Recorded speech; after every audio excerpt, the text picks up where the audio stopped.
the game itself, St Helens, they won again, but this great narrative that we're building up now. So it starts when Leeds won everything and beat St Helens in the semi. So that's going back to 2019, isn't it? Yeah. So then Leeds are here and Saints are here. Then COVID happens, and then it swaps over because Saints sign Amy Hardcastle. They beat Leeds in the semi-final. Sorry to remind you of that. Win the final against York. Win the grand final. But now it's like the gap's got a bit smaller because Leeds nearly won on Saturday, and that can only be a good thing, A, for Leeds, B, for St Helens, because it gives them more competition, and C, for everyone, because it means we're going to have some close games coming up later in the season between the pair. And I don't mean to say there's only two teams in the competition before all the players from York come and like me tweets again. No, to be fair, in that semi-final that Leeds against York were unlucky not to win that. And Leeds were very lucky to take the win at the very end. There's a few things. Leeds didn't turn up for the first, started slow at least anyway. And I think York were the slightly better team in the semi-finals. So if that is the case, then it means to me that there are top three teams at the top. And I won't write York off at all. The game itself, I think that's the best bit of rugby I've seen Leeds play in a couple of seasons, that first half. I thought the way that they moved, I thought the way they defended was typically 2018, 2019 Leeds Rhinos. And whether that's because of the structure of how the Challenge Cups run and having lots of games, whether that's because they had a tougher semi-final than St Helens did or not, and had a little bit of a fear put into them about how tight and how tough it could be. Or whether it's that Saints are, you can crack Saints and they just haven't been cracked properly yet. And we've kind of done it, I think. They put the fear in the Saints in that first half, without a doubt. And you could see them, stopping Amy Hardcastle. She didn't do anything that game, I don't think, respectfully. But that's down to Leeds shutting her down, and putting Hannah Butcher in the centres against her, who can tackle anything, was a great shout. And I think in the second half, unlucky with, you'd put your mortgage on Courtney getting that kick normally, wouldn't you? And to go for the 2 rather than to take momentum and keep going for potentially the 4 or the 6, then that was it. And I think that kind of swung the momentum. And I think after that, Saints just kind of took the spoils a little bit by, maybe the halves were a bit more dominant for Leeds in the first half.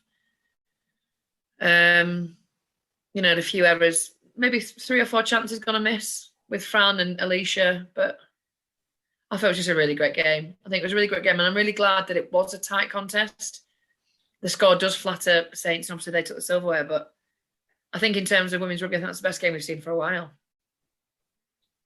I think it also helps when you've got more of your best players out, and clearly that looked a very different Leeds team to the one that played in the grand final. There were choices that they made selection-wise, which they haven't had that luxury of much last year.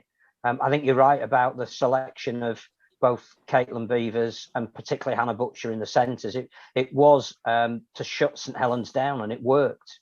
Yeah. I think the other thing about, clearly that penalty was the defining moment, but when it missed, which, as you say, was a surprise, I was just amazed that Saints stood around after the ball bounced in the in-goal area. Hannah was literally a fingertip away from turning that from a penalty into a try. As it happened, it became a 7-tackle set, and full credit to Saints on the back of that.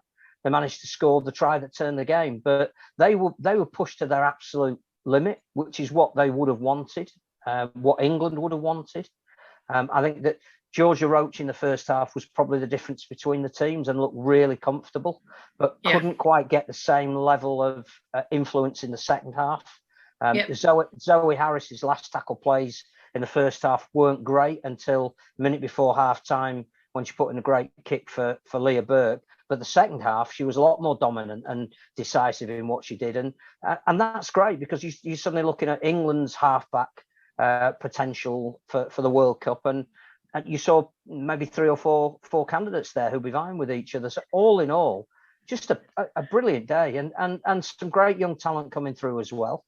I thought Caitlin Beavers' hits on Rebecca Rotherham were unbelievable. Felt those in the stats. Twice. Which again was a just great defensive reads, but also showed on the last tackle perhaps that Saints weren't firing on all cylinders in that first half. but it was brilliant. They scored 4 tries to 1, so they deserved to win. But for 65 minutes, you genuinely did not know who was the better team in that context, which is great because that takes us into a league season where you're suddenly looking for fixtures and going, yeah, any of those top 3 playing each other, that's going to be a decent watch. Yeah. For me, you've got 4 England halves playing in that game for now, at the minute. And like you say, Zoe Harris went amiss on the first half. But it gives me a bit of fear, if I'm honest with you, for the World Cup, because Zoe Harris's first real test is in a Challenge Cup final where she's not given the space and the time to play the ball or to move the ball around like she used to. And what her first thing to do was not crumble, that's not the right word, but the pressure didn't do Saints any good, I don't think, in that first 20 minutes at least. They didn't get anywhere, and Leeds on the front foot for a lot of it. And, you're looking at a lot of England starting lineup there, even when it comes to the France test in June, whenever they're playing France. June. And my biggest worry is they're actually going to put some pressure, and it's how they deal with that. Where's the resilience being built up? And that's the struggle I have at the minute, is that do we always have to wait to a big final to get these fixtures in now? And when Leeds and Saints do meet each other again, or maybe York will put the pressure on as well, is that the only practice they're going to get before a World Cup? Well, I mean, it makes me worry. I was stupid enough to say the other week, we may as well just have, I know Castleford dropped out and for completely the right reasons, out of the top bit of Super League 1, yeah. Super League 2, whatever, A, B, whatever it's called. I said the other week, we may as well just have a 3-team competition and have Saints, Leeds and York play each other home and away a few times. Because at least then the games are going to be intense, because with no disrespect to Wigan, who I know have got internationals in there, and Huddersfield are obviously a growing side, but they're not going to put the same kind of pressure on Saints as Leeds and York will do, and vice versa. Yeah. Which I know is harsh, and I don't mean it to sound that way, but ahead of the World Cup where, look, we're coming up against professionals pretty much. Bigger people, yeah. We need to give ourselves the best chance we've got with intense fiction. And that's what Emily Rudge and Paige Travis said in the press conference afterwards as well.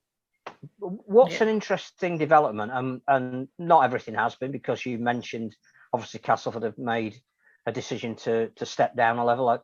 I was surprised when the press release came out yesterday that, we've lost Cornish Rebels, particularly at a time when we've got a semi-professional men's team in Cornwall. You would have thought that they would be in harmony rather than, dropping a women's team from Super League South. The exciting thing on the horizon, I think, is Catalan Dragons women.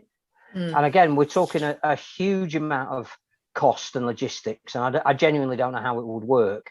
But clearly they were the big success of the Nines tournament. Well, I know Nines isn't the 13-a-side game, and they won't have played at that level of intensity week on week that certainly St Helens and Leeds and York are achieving at the moment.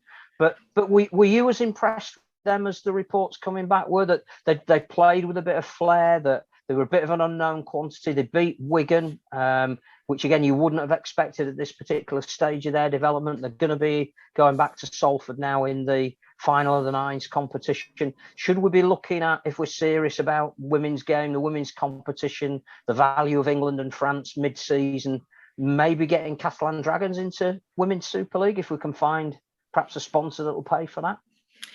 I mean, that's such a massive financial burden for somebody to take on, and the women's game's not there yet. We're in the middle of a real steady growth of the game, and to ask for such a big payout for a team, I think is a big ask. Could you do like a 2-week block where they play 3 teams, and then another 2-week block or whatever, or they come over and just play 3 teams? Or do you know what I mean? Can you fix it up so there's an expense, but it's not an ongoing forwards and backwards one? I didn't actually see them that much in the Nines tournament. It was a very busy tournament. I saw the bits and pieces, saw the odd half here and there, but it was a shot that they came and they made a bit of a stamp, and they are going to go forward to the final in Salford. And I'm really glad that they have. And I'm really glad that somebody else has mixed it up. And I really hope that the wild card is a carefully thought out one that's going to actually compete. And I think that there's areas where Catalan could compete. You're looking at the St Helens, you're looking at Leeds, both rested key players. So So could the scores have been much different? Would the results have been much different? Yeah, absolutely. Would Warrington and St Helens drawn 17 all? I don't know, maybe not. But to see a team like Catalan get there, I think it's just good for the sport, isn't it? As cliche as that is, it's just something else getting out there. The Catalan do really well on their social media side of stuff. The coverage of it, hopefully, there'll be a bit more coverage for it, maybe from the France side or at least from our side, and at least get just a bit more out there about it.